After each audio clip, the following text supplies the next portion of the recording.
Ֆիլմը շատ զգայական է, որովհետև շատ հետաքրքիր մի պատմություն է պատմում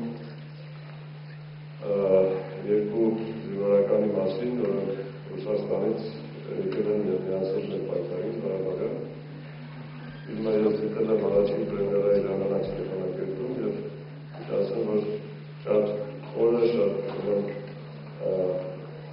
զգայուն դրա պարություն է տվել և իհարկե նաև բավական հոգեբանական տեսակետից բավական ծանր է, այսինքն նրա ովքեր այսօր մասնակցում են այս դիտմանը, կարծում եմ նաև մեծ լուրջ բագաժով այստեղից կհեռանան։ В Доме культуры РАУ 11 марта состоялся просмотр фильма Анны Товмасян «Сила земли». Документальная лента повествует о событиях периода с 87 по 92 год, полных трагизма и одновременно героизма, когда действительно решалась судьба Карабаха.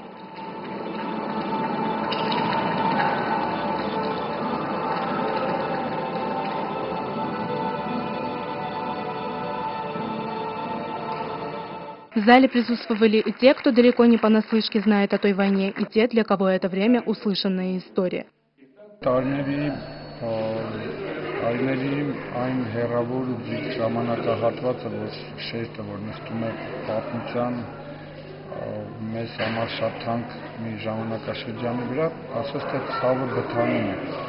Եվ ենք հաճախ կոչում ենք զգոնությունը։ Ֆիլմի սկզբնական հատվածում կար մի բան, որ մեզ ասես թե սթափեցնում էր հասկանալու համար, թե ինչ ենք տվել այս պատերազմին եւ միթե իրավունք ունենք հիմա շռայլելու այն ինչ վաստակվել է նաեւ այդ տղաների կյանքի դիմաց։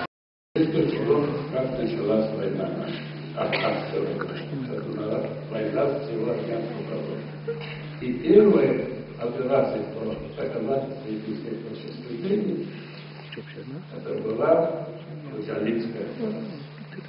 Надо было освободить центр Карабаха от турков и освободить центр Ирпин, мы не могли бы начать войну по освобождению всего Карабаха. Ректор РАУ Армен Дарпинян поприветствовал присутствующего в зале известного армянского писателя Зори Балаяна. Именно по мотивам его книги «Между адом и раем» была снята картина.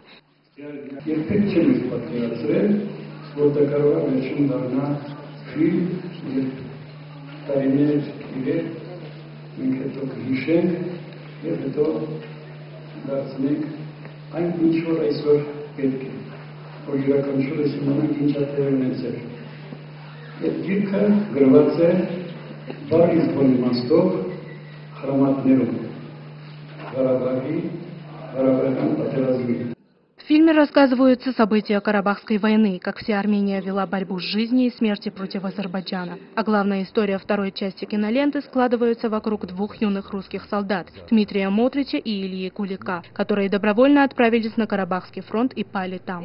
Миссию сына продолжил и отец Дмитрия Мотрича. Об этой истории также рассказал Зори Балаян в части «Мотрич продолжил дело Мотрича». В зале также присутствовали мать и брат третьего их погибшего друга Миасмика Гаспаряна – Миро.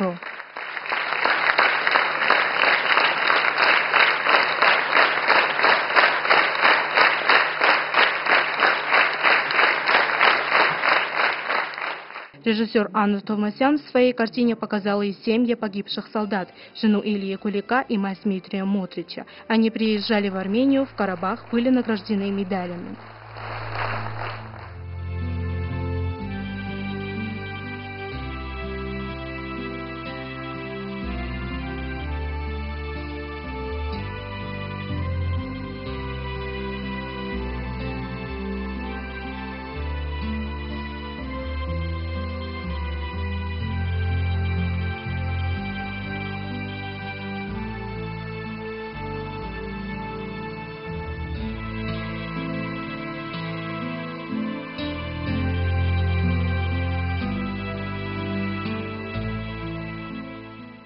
Հիշեցի Արցախում մայրերին, տերերին, կանանց, որոնք որ, ինչպես ասում են, բոլորով, այսպես անում էր գրադին և մնում էր այդտեղ։ Ավելով չեմ համարում կարդալ, թե ինչ է ասել այդ տարիների մասին, պետքարտուղարը Ադրբեջանի Լեյլա Շովքետ Գաջեևան։ Ինքը ասել է, ես ռուսերեն ընթերցեմ, мы ежедневно, днем и ночью бомбили Степанакерт из разных точек, но армяне не покинули своих домов.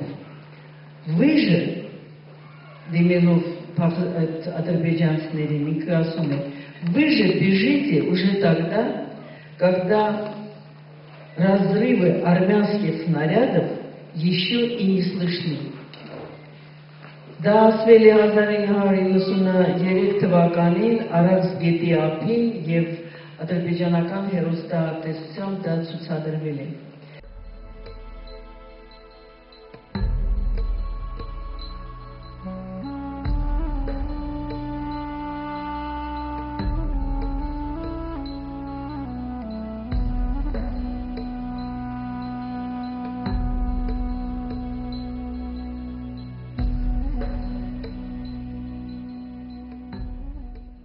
Խոնարհվում եմ բոլոր այն մայրերի առջև, որոնք իրոք ոչ միայն մարդ են կերտում, այլ ազնվականի տեսակը, որոնց համար իրենց արժանապատվությունը շատ ավելին արժե, քան սեփական կյանքը։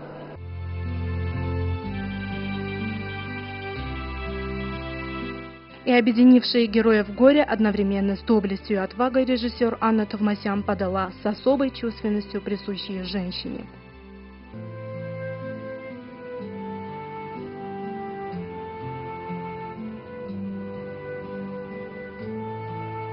Теперь я знаю, за что погиб мой сын.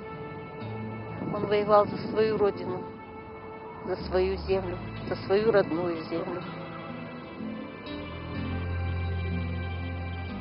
Самое главное – это люди, которые населяют эту землю. Вот за их счастье и воевали наши ребята. За наших братьев, сестер, за наших родных. Երբեք չեմ պատկերացրել, որ ես կարող եմ ռեժիսոր լինել։ Մասնագիտությամբ իրավաբան եմ, եւ այս երևի նախախնամություն կար, ես պիտի այս ֆիլմերը անեի։ Դա իմ համար էր պահված երևի թե այս թեման։ Դիմայի մասին պիտի նկարեի ֆիլմը, հետո պիտի գտնվեին հարազատները զոհվածտղաների եւ իրենց մասին պիտի իմանային, երբ որ դու երկար ժամանակ շփվում ես այդ մարդկանց հետ, այդ իրոք պատերազմը տեսած մարդկանց հետ, իրենց պատմությունները, իրենց դիտարկումները, այդ ամեն ինչը շատ ճիշտ գեղարվեստական ֆիլմի քեզ տալիս են գաղափարներ։ Այսինքն ես ճիշտ պրիզմայով եմ տեսնում այդ ամեն ինչը եւ կուզենայի խաղարկային այսի ֆիլմ լիներ Արցախյան գոյապայքարի մասին։ За картину «Сила земли» Анна Товмасян была награждена медалью имени маршала Баграмяна. Тамара Акопян специально для РАУ ТВ.